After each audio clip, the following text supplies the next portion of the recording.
Good morning all of you. आज मैं एक राष्ट्रवाद और राष्ट्रीयता से भरी हुई बातें आपसे करूंगा। श्री राज कपूर भाई का जो श्री 420 फिल्म का गाना जो राष्ट्रीयता को समर्पित, मेरा जूता है जापानी, ये पतलून इंग्लिस्तानी, सर पर लाल टोपी रूसी, फिर भी दिल है हिंदुस्तानी। बिल्कुल भाई राज कपूर की बात में दम था कि क्या जापानी पहन रखा है, क्या इंग्लिस्तानी पहन रखा है, क्या रूसी पहन रखा, परंतु अंदर से जो दिल है वो हिंदुस्तानी है। आज भारत में दो तरह के भारतीय रह रहे हैं। कुछ का दिल है हिंदुस्तानी और कुछ का है बरतानी। इंग्लिस्तानी वो ठीक कहा था, यानी बार बार उस समय ठीक है, उन्होंने कहने का भाव ये गाने में बताया था कि भाई लोग जो मॉडर्न लोग हो रहे थे इंडिया में, जो पढ़े लिखे लोग मान रहे थे, इंग्लिश पढ़े हुए प्रेम को मान रहे थे, वो लोग हमारा परिधान छोड़ते जा रहे थे। मैं आज ये कहना चाहता हूँ, धोती का चलन गया, धीरे धीरे साड़ी का गया, लोगों की दाढ़ी और मूछें रखने का चलन गया। आज हर संप्रदाय के लोग कलीन सेवर बढ़ रहे हैं। तो वो पहनावे की बातें अच्छी हैं, पर आज हमारे सामने बहुत बड़ी बात है कि देश को आगे ले जाने के लिए, परिवार को आगे ले जाने के लिए, गांव को आगे ले जाने के लिए, प्रदेश को आगे ले जाने के लिए मानसिक समझ और भाव को देखना बहुत ज़रूरी है। यहाँ बहुत बड़ी संख्या में, जैसे फिल्म में को कुली का रोल अदा करता है बहुत बड़ा कलाकार, वही बात भारतीय राजनीति में बहुत बड़ा अखाड़ा बना पड़ा है। भारतीय प्रशासन, हमारा चैनल शुरू करा शासक और प्रशासकों को ज्ञान भी देगा, और नए शासक और प्रशासक जैसे विदेशी आक्रांता ये सोचकर हमला करने के लिए दौड़ते थे कि वहाँ कमज़ोर शासक बैठे, मजबूत शासक की तरफ विदेशी आक्रांता नहीं आ सकता, ये बात तय थी। और इसलिए बार बार आई। कब सिकंदर हुआ था, कब अहमद शाह अब्दाली हुआ था, दोनों के बीच में बहुत हज़ारों सालों का अंतर है। आज भी हमें देखना होगा कि लोग अपने बच्चे विदेशों में पढ़ा रहे हैं और भारत माता की शिक्षा को महान बता रहे हैं, भारत को महान बता रहे हैं, इलाज विदेशों में करवा रहे हैं। क्या नौबत आ गई? इतने चिकित्सा महाविद्यालय, इतने चिकित्सा विश्वविद्यालय, मेडिकल कॉलेजेस, मेडिकल यूनिवर्सिटीज, कौन सा उपकरण खरीद कर लाना है? क्यों जा रहे हैं वो लोग बाहर? बहुत सोचने का विषय है। बाहर काम से जाना हमें पता है, सरकार के नुमाइंदे बाहर जाते हैं रक्षा समझौतों के लिए, राजनीतिक समझौतों के लिए। मैं ये नहीं कह रहा कि कोई बाहर ही नहीं जाए। हर देश में राजदूत के रूप में, वहाँ की दूतावास में सेवाएं देने के लिए, ये कोई विषय नहीं है बाहर जाने का, मतलब कि लोग किसी उद्देश्य से न जाएं। बात सबसे बड़ी ये हो रही है कि यहाँ की कलाकारी कर कर और बड़ा धन अर्जित कर कर भारी मात्रा में लोग विदेशों में निवेश कर रहे हैं। दादा भाई नौरोजी की ड्रेन थ्योरी याद आ रही है, और एक प्रकार से हमारा मनोबल भी तोड़ रहे हैं। मैं ये भी कहना चाहूँगा, भारत माता उनके दिलों में बसे, मुंह पर नहीं। ये सबसे बड़ी बात आ गई। राम राम जपना, पराया माल अपना, मुंह में राम बगल में छुरी, ये पुरानी को होते। भैया विश्वास मत खो देना। आज न्यायपालिका, कार्यपालिका और विधायिका और बुरी तरह जनता हमले कर रही है। कल जब मैंने पढ़ा सुबह सुबह, बड़ा दुख पहुंचा। भारतीय जो न्यायालय का जो प्रधान माना जाता है, सबसे बड़ा पद है चीफ जस्टिस ऑफ इंडिया, और बोबड़े के बारे में जो वैसी बातें सुनी मैंने, वकील लॉबी की, और वो लोग भी दबे मन से, भाई पता नहीं क्या होगा। पहले गोगोई परिचरित ऋणता के आरोपों का सामना कर चुका है, और मैं कहना नहीं चाहता कि वो क्या था। उस लोगों, किन लोगों ने उसको मनोनीत भी कर दिया, उस व्यक्तित्व को यहाँ लाकर राज्यसभा बैठाई इन्होंने भी इसको। और ये कल बोबड़े की बात आई, ये गुजरात उच्च न्यायालय के एक न्यायाधीश की बात आई। वास्तव में उसका फैसला एक बहुत ही घिनौनी हरकत से कम नहीं था। मैं कह रहा हूँ, अगर भारतीय महिलाओं को अगर वो महिला सुपुर्द कर दी जाए तो शायद उसको वो जूतों से पीट डालेंगे। मैं ये बात सच्चाई कर रहा हूँ।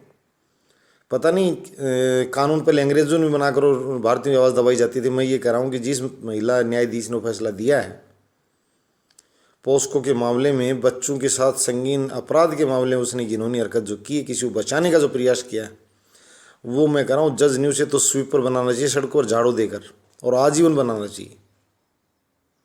इसका मतलब ये भी नहीं है ये बड़ी बड़ी बात बनाने वाले कि कुछ भी कह दे, कुछ कैसे कह दे।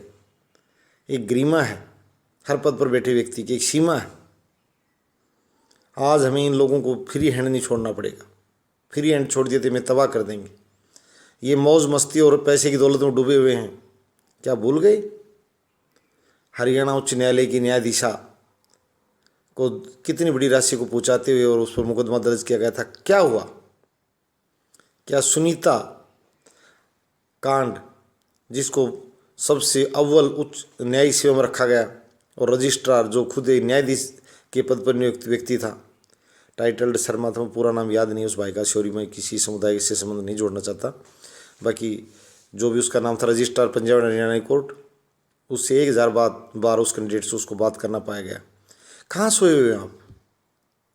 मैं आह्वान करता हूँ युवाओं से, नौजवानों से कि आप बिकाऊ कलमों की न सुने, उन टुच्चे लोगों की न सुने जो जलेबी खाकर महान कह देते हैं।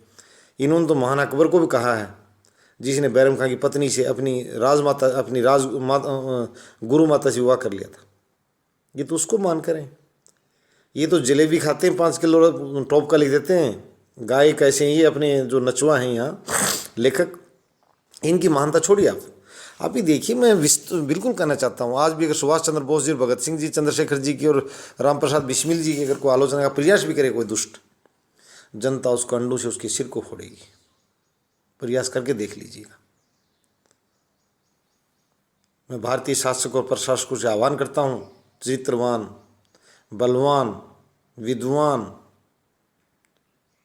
और ईमानदार बने। भाषण नहीं, मीडिया ना खरीदें, चैनल ना खरीदें, जनता का मन खरीदें। और मन कैसे खरीदा जाएगा? अच्छे कर्म कर कर। डंडे के बल पर कि आप न्यायाधीश के खिलाफ ये नहीं कह सकते, न्यायपालिका के खिलाफ ये नहीं कह सकते, कार्यपालिका के खिलाफ नहीं कह सकते।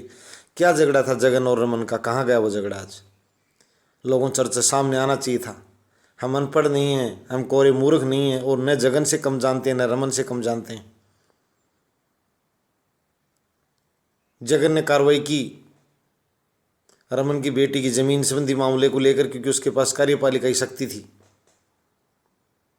ये लोग धन कमाने ढेर सारे इधर उधर के काम करते हैं। रमन के पास न्यायिक शक्ति थी, उसने उसका प्रयोग कर दिया। चिल्ला उठे, हमें क्या मिला? अगर युद्ध था तो युद्ध की तह तक जाना चाहिए था, पता लगना चाहिए था दोषी कौन है, जगन या रमन। कहाँ गई वो बात? क्यों दबा रहे हैं उस बात को? इतनी जोर जोर चिल्ला, कहाँ इनका मीडिया? न्यायपालिका चौथा स्तंभ ये बनेगा, न्यायपालिका चौथा स्तंभ।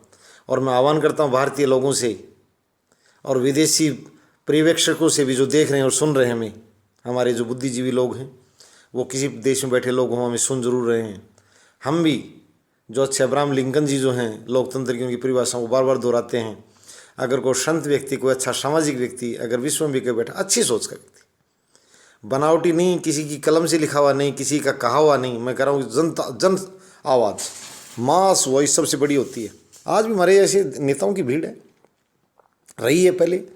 उनकी आलोचना लोग सुनना पसंद नहीं भाई, उसने अपने लिए कुछ नहीं किया। जो व्यक्ति चोर और चरित्र नहीं है, उसकी आलोचना करना इतना आसान नहीं है। जो व्यक्ति बहन बेटी वो दूर, उनकी सीमा और प्रीतियों बैठाता है अपने से दूर, वो संत और वो व्यक्ति कभी आलोचना शिकार होता ही नहीं। निश्चित रूप से जो भारतीय मर्यादाओं को जानता है, अगर चरित्र की परिभाषा किसी को सीखनी तो भारतीय संस्कृति के वाहक बनना पड़ेगा। अगर विदेशी संस्कृति तो व्यवस्था ही नहीं है, चरित्र की चरित्रहीनता अलाउड है।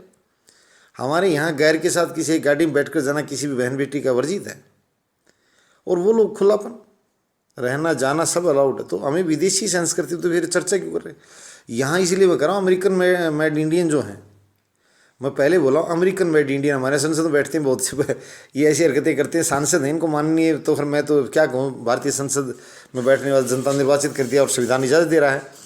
इन भाइयों को मैं सबसे बड़ी बात ये कहता हूँ, बहुत सौ को हिंदी नहीं आती। बहुत सौ को यहीं उत्तर भारत से गए हैं, आप भाई इनसे भैया 1 घंटे बुलवा दो स्टेज पर, 20 मिनट ढंग से बुलवा दो भारतीय राजनीति पर ही। क्यों? ये अमेरिकन मेड इंडियन है। ये अपने काले पशु रोड पर घूम रहे हैं, ऐसे अमेरिकन मेड इंडियन बहुत बड़ी संख्या में यहाँ।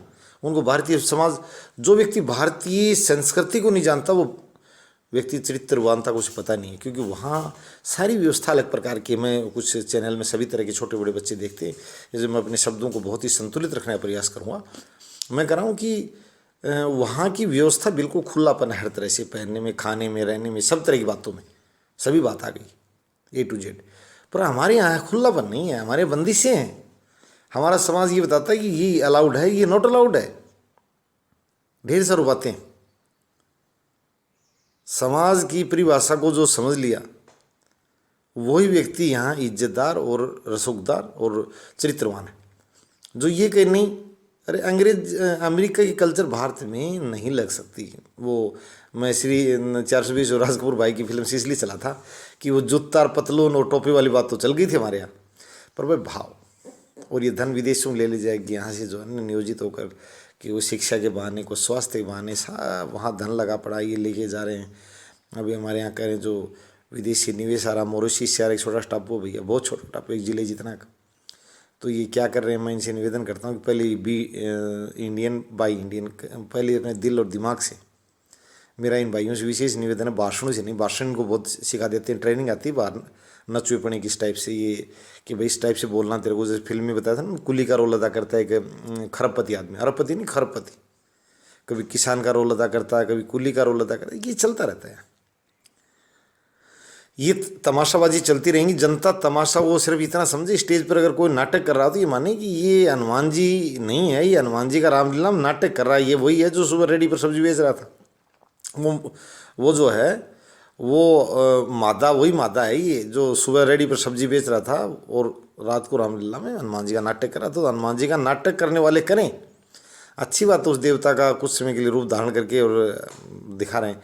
पर भैया अपना ओरिजिनल चेहरा जो बनाए रखें। और आप मैं ये कहने जा रहा हूँ कि हमारे बिल्कुल ये श्री राम जी हुए देश पर, और श्री राम जी का कई लोग तो अन्य रूप में भी अपने लाभ लेने के लिए नाम लेते हैं। मैं उन साथियों से कहता हूँ, राम राज्य मैथिली शरण गुप्त जी ने कहा था, मैं नहीं स्वर्ग का संदेश लाया, इसी धरा को स्वर्ग बनाने आया। आज मैं यही बता रहा हूँ, चैनल का मुख्य जो लक्ष्य है वो इस धरा को स्वर्ग बनाना है। शिक्षा और रोजगार की बातें, पेंशन की बातें हमने बिल्कुल उठा रखी हैं। चैनल जब तक जिंदा रहेगा और चैनल के वक्ता तब तक जिंदे रहेंगे, तब तक ये लड़ाई भारत में जारी रहेगी।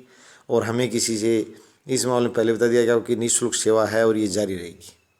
कहीं भी कभी नज़र आए आप चैनल के माध्यम से बताना, हम उस चीज़ को दूर करेंगे और शिक्षा और अच्छी बातें प्रसारित करने का प्रयास आज है नहीं, 1 लाख वीडियो डालना। बच्चों को बता देना चाहता हूँ, बच्चों आपको किसी विश्वविद्यालय स्कूल की ज़रूरत नहीं होगी, यही चैनल आपको मुफ्त शिक्षा देगा।